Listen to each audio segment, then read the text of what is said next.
Bonjour à tous. Donc, je vais me présenter. Je suis Laurent Saval, donc je suis pneumologue à l'hôpital Bicêtre, donc dans le centre de référence de l'hypertension pulmonaire. Je m'occupe plus spécifiquement des lits de soins intensifs, donc dans le centre de référence, ce qui ne m'empêche pas aussi d'avoir des activités en consultation en hôpital de jour. Donc, je pense qu'un certain nombre d'entre vous me connaissent déjà.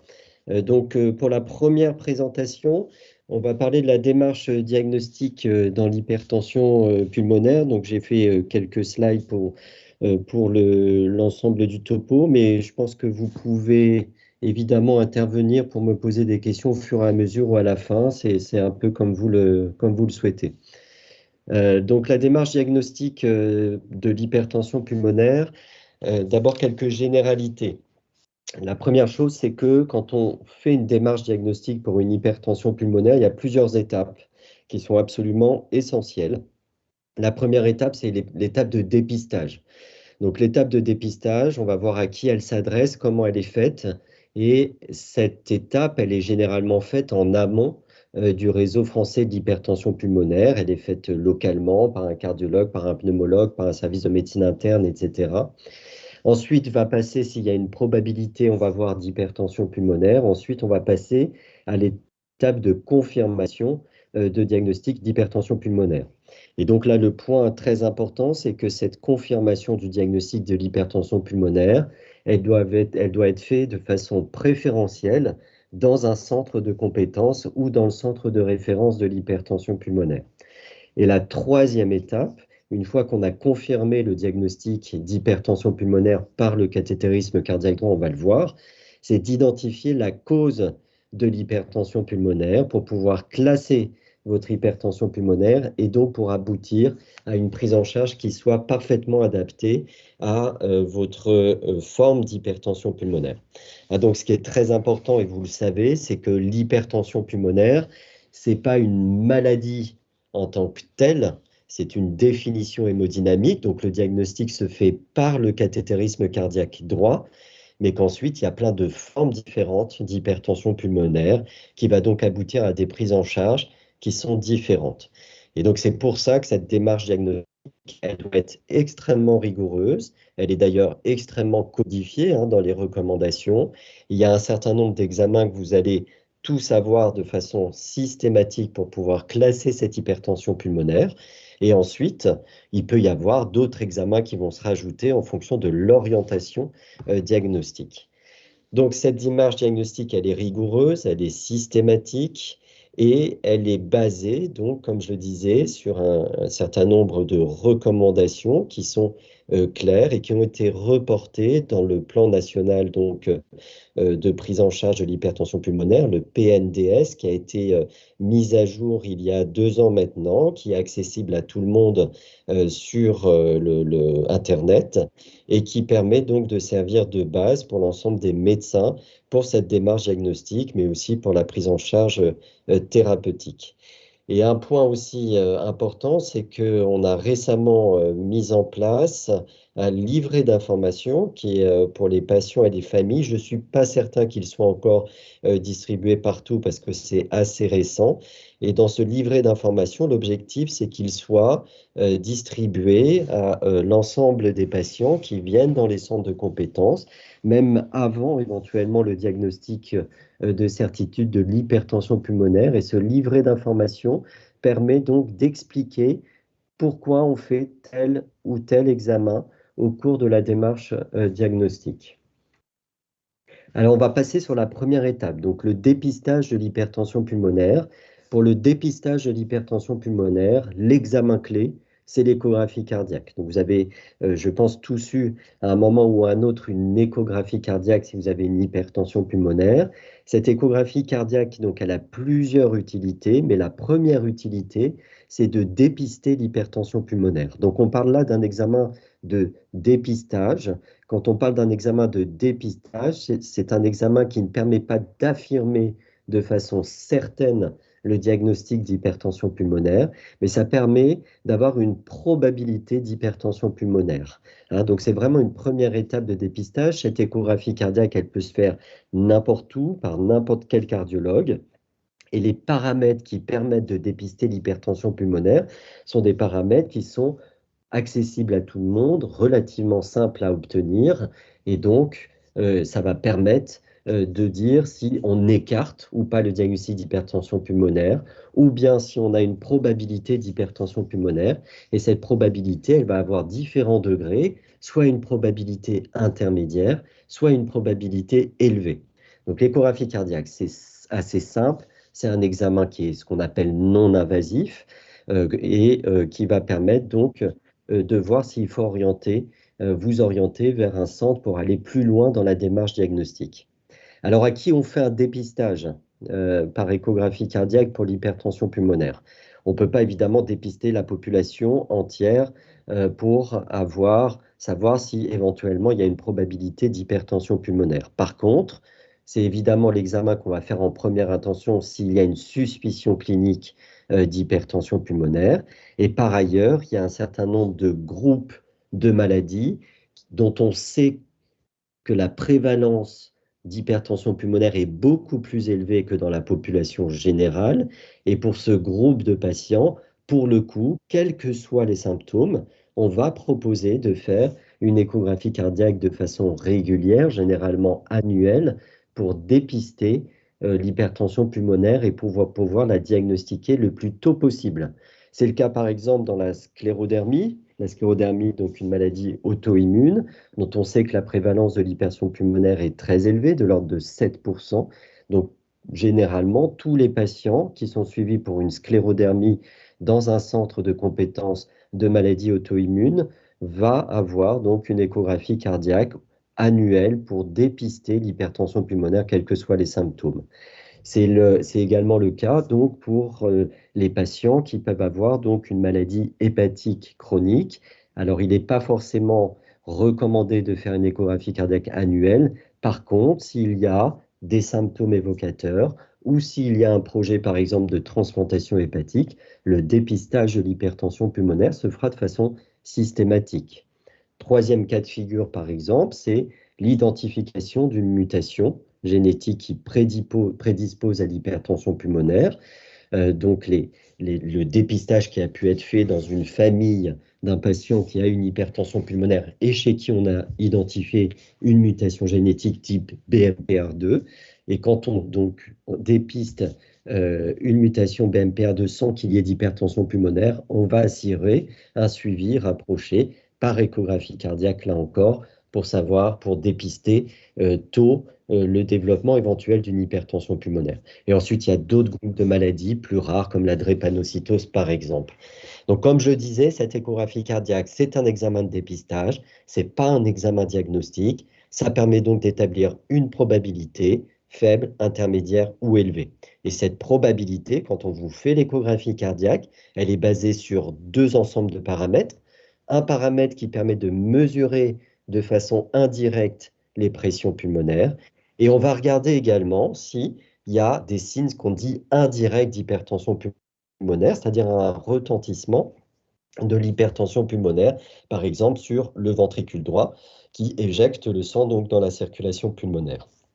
Et ensuite, donc, on va corréler ces paramètres échographiques avec le contexte, avec les symptômes, et c'est à ce moment-là que va se décider s'il faut effectivement aller plus loin et donc aller faire un cathétérisme cardiaque droit pour confirmer le diagnostic, de préférence, comme je le disais, dans ces cas-là, dans un centre de compétences ou dans un centre de référence de l'hypertension pulmonaire. Donc, s'il y a une probabilité faible sur l'échographie cardiaque, généralement, on s'arrête là. S'il y a une probabilité élevée, évidemment, on va pousser les investigations vers un cathétérisme cardiaque droit. Et après, il y a tout le groupe intermédiaire où on a une probabilité intermédiaire sur l'échographie cardiaque. Et là, la décision, elle va se faire en concertation entre le médecin qui a fait l'échographie cardiaque ou qui l'a demandé et l'expert dans la prise en charge de l'hypertension pulmonaire, donc d'un centre de compétences ou d'un centre de référence. Et la décision d'aller au cathétérisme cardiaque droit va dépendre de si on est dans une situation à risque ou pas de développer une hypertension pulmonaire en fonction des symptômes et en fonction donc des pathologies associées. Donc ça va être une décision au cas par cas d'aller plus loin dans les investigations. Donc l'étape d'après, c'est l'étape diagnostique. Donc on a une probabilité qui évoque une hypertension pulmonaire sur l'échographie cardiaque. On a maintenant besoin d'avoir une certitude qu'il y ait effectivement une hypertension pulmonaire. Donc, comme je disais au départ, et vous le savez, la définition d'une hypertension pulmonaire, c'est une définition qu'on dit hémodynamique, c'est-à-dire que c'est basé sur la mesure de la pression pulmonaire. Donc, à partir de ce moment-là, il faut qu'on puisse obtenir, bien sûr, une mesure précise de cette pression pulmonaire pour pouvoir effectivement affirmer ou infirmer le diagnostic d'hypertension pulmonaire. Et c'est la raison pour laquelle le cathétérisme cardiaque droit reste l'examen absolument indispensable pour pouvoir affirmer le diagnostic d'hypertension pulmonaire. C'est un examen, donc cette fois invasif, puisqu'on va faire une ponction veineuse pour pouvoir monter donc une sonde dans les cavités droites et ensuite dans l'artère pulmonaire pour pouvoir donc mesurer directement la pression pulmonaire. Alors, il y a différents points de ponction et points d'approche donc pour pouvoir donc passer cette sonde, soit au niveau des veines du bras, quand les veines sont suffisamment accessibles au niveau du bras, soit au niveau de la veine jugulaire, donc au niveau du cou, et on fait maintenant systématiquement un repérage échographique, ce qui permet de faciliter l'accès à la veine et d'avoir moins de risques de complications locales, et éventuellement donc au niveau de la veine fémorale, donc au niveau de l'aine, pour pouvoir ensuite monter la sonde, cette fois par la veine cave inférieure. Donc ça dépend un petit peu de l'abord possible chez chacun d'entre vous, et ça va dépendre aussi des habitudes de chacun des centres. Donc comme je le disais, ces explorations hémodynamiques, on préfère qu'elles soient faites d'emblée dans un centre de compétences ou dans un centre de référence. Pourquoi on préfère que ça soit fait au sein du réseau et non pas en amont du réseau? Parce que il faut, même si les mesures paraissent relativement simples, il faut quand même qu'il y ait un œil aguerri pour pouvoir d'abord les faire dans des conditions qui soient absolument rigoureuses et ensuite qu'il y ait une interprétation qui soit absolument rigoureuse. Et puis, éventuellement, il faut, lorsque c'est une première exploration hémodynamique, compléter l'exploration hémodynamique par un certain nombre de tests au cours de l'échographie, au cours du cathétérisme cardiaque droit, comme par exemple tester l'action du monoxyde d'azote qu'on donne de façon inhalée pour voir si ça a un effet sur les pressions pulmonaires, ou alors faire ce qu'on appelle un test de remplissage, c'est-à-dire qu'on va perfuser rapidement 500 millilitres de sérum physiologique pour voir comment se comportent les pressions pulmonaires et ce qu'on appelle également les pressions post-capillaires. Donc ça, c'est extrêmement important que ce cathétérisme cardiaque droit soit d'emblée fait dans des très bonnes conditions, puisque tout va être basé là-dessus. Comme je disais, le cathétérisme cardiaque droit va permettre, d'affirmer ou pas le diagnostic d'hypertension pulmonaire. Deuxièmement, d'en préciser les mécanismes. Est-ce que cette hypertension pulmonaire est vraiment liée à une maladie des vaisseaux pulmonaires? Et dans ces cas-là, on va parler d'hypertension artérielle pulmonaire.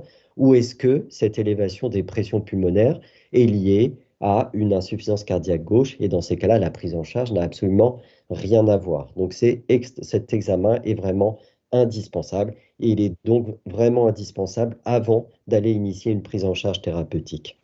Et comme je disais, dernier point, on fait lorsque c'est une première exploration hémodynamique et qu'il n'y a pas de cause évidente identifiée au moment où on fait le cathétérisme cardiaque droite, on fait ce qu'on appelle un test de vasoréactivité. Donc, on fait respirer du monoxyde d'azote et on voit si ce monoxyde d'azote permet de dilater les vaisseaux pulmonaires et d'avoir un effet significatif sur les pressions pulmonaires. Ce test, là encore, est essentiel puisque ça va permettre d'identifier un sous-groupe d'hypertension artérielle pulmonaire qui va répondre, par exemple, à des traitements plus simples comme les inhibiteurs calciques.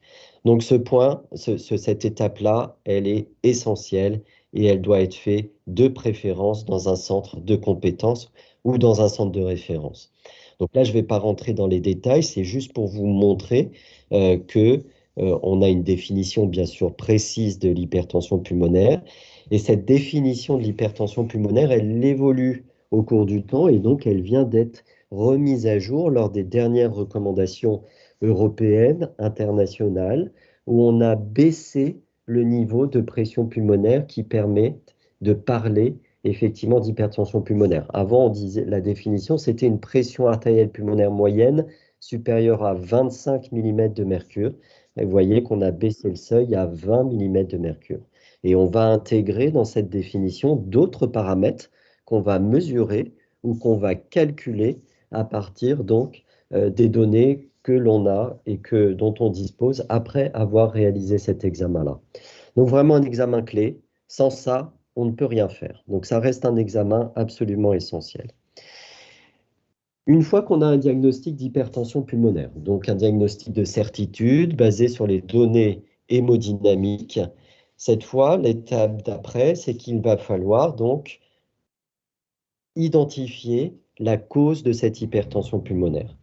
Cette étape-là, elle est aussi essentielle que les étapes précédentes. Comme je disais, l'hypertension pulmonaire, ce n'est pas une maladie. L'hypertension pulmonaire, c'est des maladies. Cette hypertension pulmonaire peut se développer dans des contextes extrêmement différents et donc qui va amener à des stratégies thérapeutiques qui sont toutes différentes les unes des autres.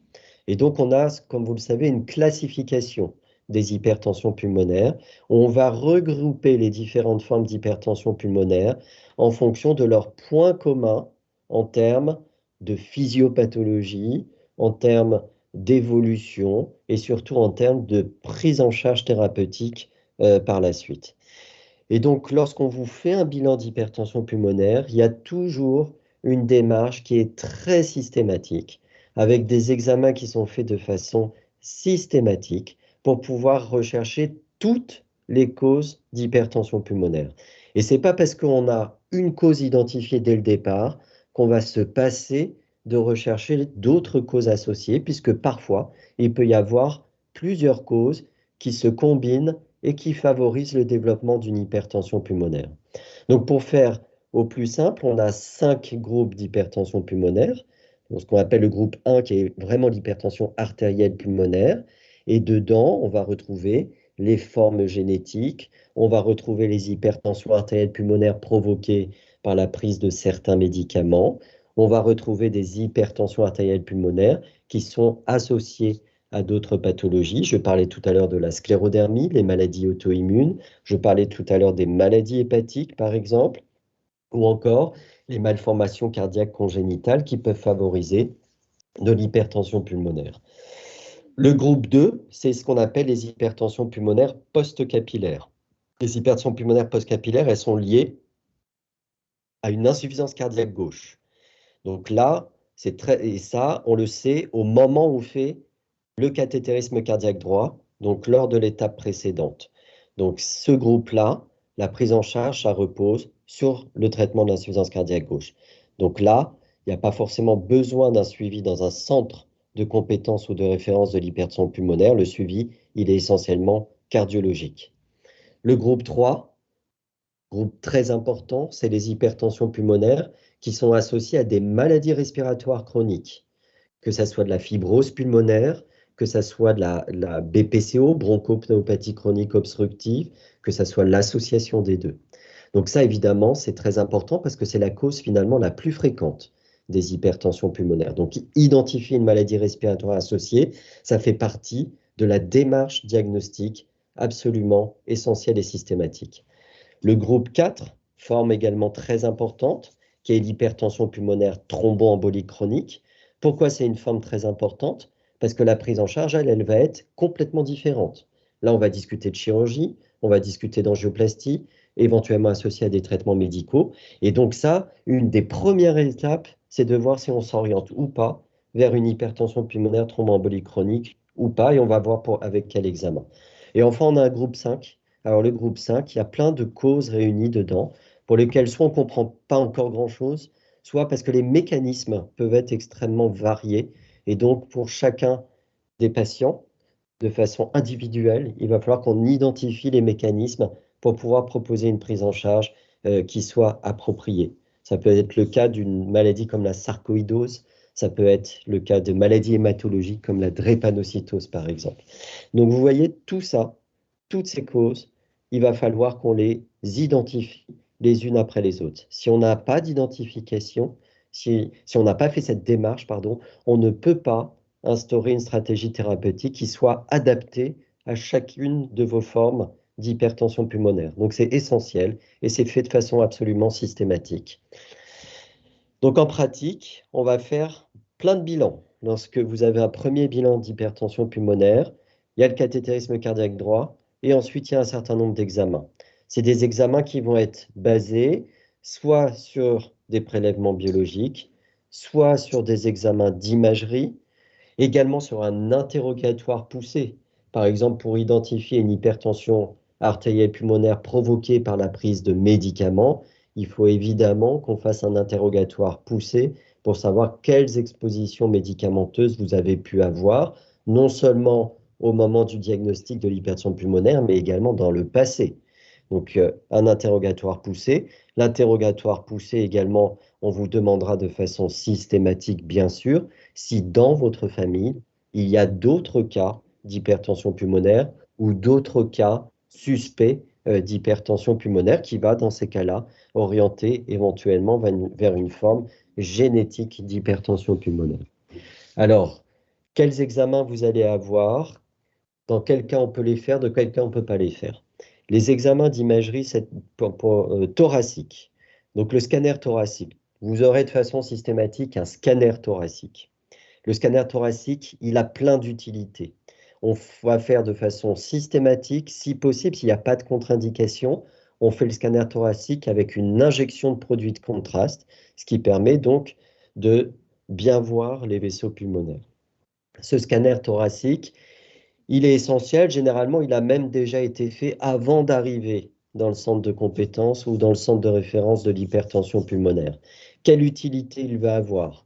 Première utilité, on va regarder s'il y a des anomalies au niveau des poumons, du parenchyme pulmonaire, pas les vaisseaux, hein, le parenchyme pulmonaire, pour voir s'il y a une maladie, à l'évidence, une maladie respiratoire chronique sous-jacente, que ça soit une fibrose pulmonaire, par exemple, que ça soit de l'emphysème pulmonaire ou que ça soit d'autres anomalies qui vont orienter vers telle ou telle maladie respiratoire.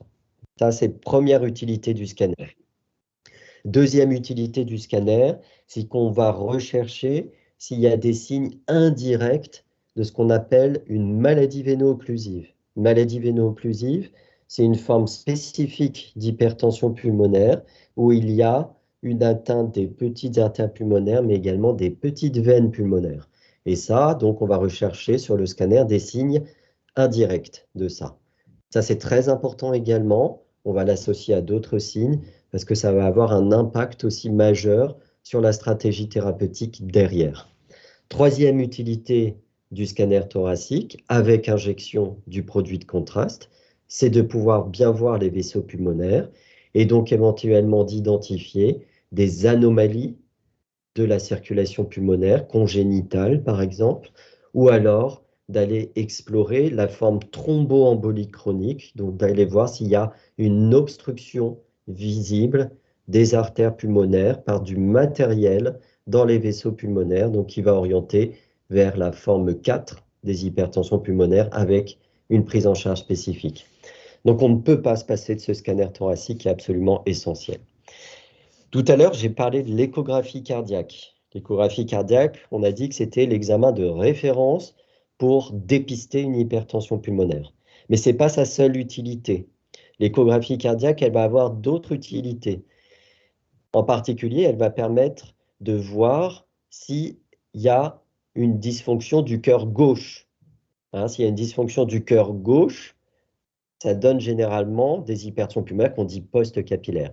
Donc ça veut dire qu'il va falloir tout d'abord traiter l'insuffisance cardiaque gauche et voir si on a un effet sur l'hypertension pulmonaire. Donc ça oriente vers une prise en charge complètement différente.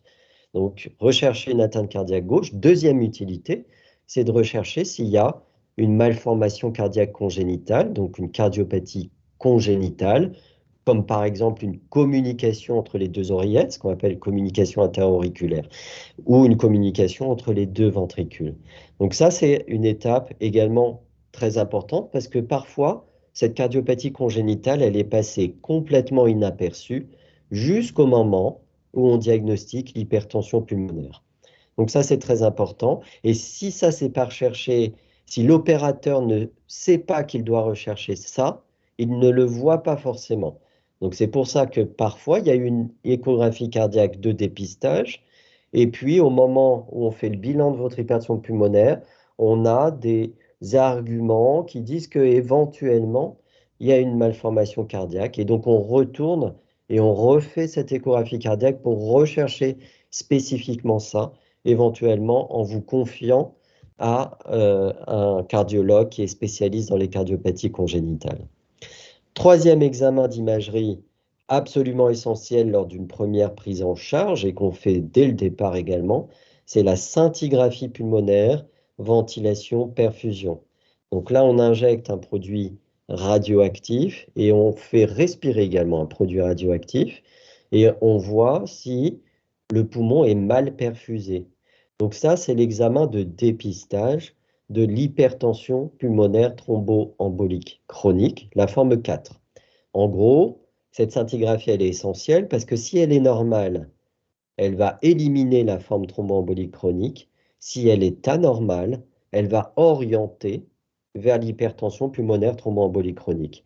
Mais comme c'est un examen de dépistage, elle ne permet pas de l'affirmer. Ce qui va l'affirmer encore une fois, c'est, comme je le disais au tout départ, le scanner thoracique avec injection de produits de contraste et éventuellement l'angiographie pulmonaire. L'angiographie pulmonaire, c'est on va directement injecter le produit de contraste dans les artères pulmonaires par une sonde comme le cathétérisme cardiaque droit.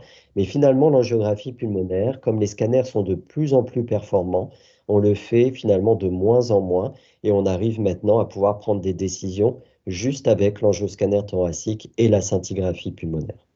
Donc ça, c'est des examens d'imagerie que vous aurez de façon systématique au moment du premier bilan d'hypertension pulmonaire. Autre examen d'imagerie qui est recommandé, c'est de faire une investigation du foie, donc une échographie du foie. Donc là encore, on est sur une échographie, hein, c'est juste une sonde qu'on pose sur votre abdomen, c'est absolument pas invasif, c'est absolument pas douloureux. Et l'échographie du foie va permettre de rechercher s'il n'y a pas une maladie hépatique sous-jacente. Comme je vous disais, hein, les maladies hépatiques peuvent favoriser le développement d'une hypertension pulmonaire. Dans la plupart des cas, la maladie hépatique est déjà connue lorsqu'on fait le diagnostic d'hypertension pulmonaire, mais parfois, on peut avoir des surprises et c'est au moment du diagnostic d'hypertension pulmonaire qu'on va découvrir en fait qu'il y a une maladie hépatique sous-jacente qui, qui a favorisé donc le développement de cette hypertension pulmonaire. Donc ça, c'est vraiment les examens d'imagerie minimal que tout le monde va avoir. Tout le monde va avoir, c'est absolument essentiel. Même si, dès le départ, on a identifié une cause. Et ensuite, si on a une orientation vers telle ou telle pathologie, on va pousser éventuellement les investigations plus loin vers d'autres examens qui sont moins systématiques. Un autre examen que vous allez tous avoir également, et qui est absolument essentiel, c'est l'exploration de la fonction respiratoire, donc les épreuves fonctionnelles respiratoires. On vous fait donc souffler, vous savez, dans des tuyaux pour voir votre fonction respiratoire, également dans une cabine de ce qu'on appelle la plétismographie, et ce qui va permettre de mesurer non seulement les volumes pulmonaires, mais également ce qu'on appelle la capacité de diffusion, c'est-à-dire la capacité de l'oxygène de passer des alvéoles dans les vaisseaux pulmonaires. Pardon. Donc, ces épreuves fonctionnelles respiratoires, elles sont essentielles. D'abord aussi pour rechercher une maladie respiratoire sous-jacente. Vous vous souvenez, le scanner thoracique est essentiel, mais également les épreuves fonctionnelles respiratoires. Deuxièmement, pour rechercher des arguments pour une maladie véno-occlusive lorsque la capacité de diffusion est très altérée. Là encore, scanner thoracique épreuves fonctionnelles respiratoires sont les deux examens essentiels. Et voilà essentiellement. Donc ces épreuves fonctionnelles respiratoires, on les fait au moment du diagnostic d'HTAP. Et si elles sont finalement normales, on ne répétera pas forcément cet examen ensuite au cours du suivi. Et enfin, donc, les analyses de sang. Donc, dans les analyses de sang, qu'est-ce qu'on va rechercher? On va rechercher s'il y a des arguments pour une maladie auto-immune, donc comme la sclérodermie, on va rechercher ce qu'on appelle des auto-anticorps. On va faire des analyses génétiques si vous êtes dans un cas qui justifie des analyses génétiques, donc lorsqu'il y a des antécédents familiaux, bien sûr, ou lorsque justement on n'identifie pas de cause évidente à l'hypertension artérielle pulmonaire, on va faire des explorations génétiques. Et ensuite, la prise de sang, elle va avoir plein d'autres utilités, je ne vais pas rentrer dans les détails, et elle va également permettre de mesurer le NT-proBNP, mais là, on n'est pas dans la démarche diagnostique. Le NT-proBNP, il n'est pas inclus dans la démarche diagnostique, c'est un marqueur donc de sévérité de l'insuffisance cardiaque. Voilà, donc ce bilan étiologique, il doit être absolument complet. Et donc, à la fin de votre première évaluation et bilan d'hypertension artérielle pulmonaire, on doit être capable de classer votre hypertension pulmonaire. Et quand l'ensemble de ce bilan est négatif, qu'on n'identifie pas de cause, uniquement dans ce cas-là, on va parler d'hypertension artérielle pulmonaire dite idiopathique. Et comme on est de plus en plus performant pour identifier des causes, ben finalement, le nombre d'hypertension artérielle pulmonaire idiopathique diminue, pas parce que c'est moins fréquent, mais parce qu'on arrive de mieux en mieux finalement à identifier les causes de l'hypertension artérielle pulmonaire. Et c'est à partir de là où toute la prise en charge va se déclencher, ça va être mon topo suivant, qui va être basé sur une prise en charge multidisciplinaire. Beaucoup d'entre vous ont une hypertension artérielle pulmonaire qui est associée à une autre pathologie et il va y avoir dans ces cas-là un dialogue permanent entre les spécialistes de l'hypertension pulmonaire et les spécialistes de la maladie qui a favorisé le développement de l'hypertension artérielle pulmonaire. En fonction de la forme d'hypertension pulmonaire, l'évolution ne va pas être la même. Donc la stratégie thérapeutique ne va pas être la même également. Voilà, donc on a besoin de tout ça. Et ensuite, on va proposer une première ligne de traitement et ensuite assurer le suivi pour pouvoir donc adapter la prise en charge en fonction de l'évolution.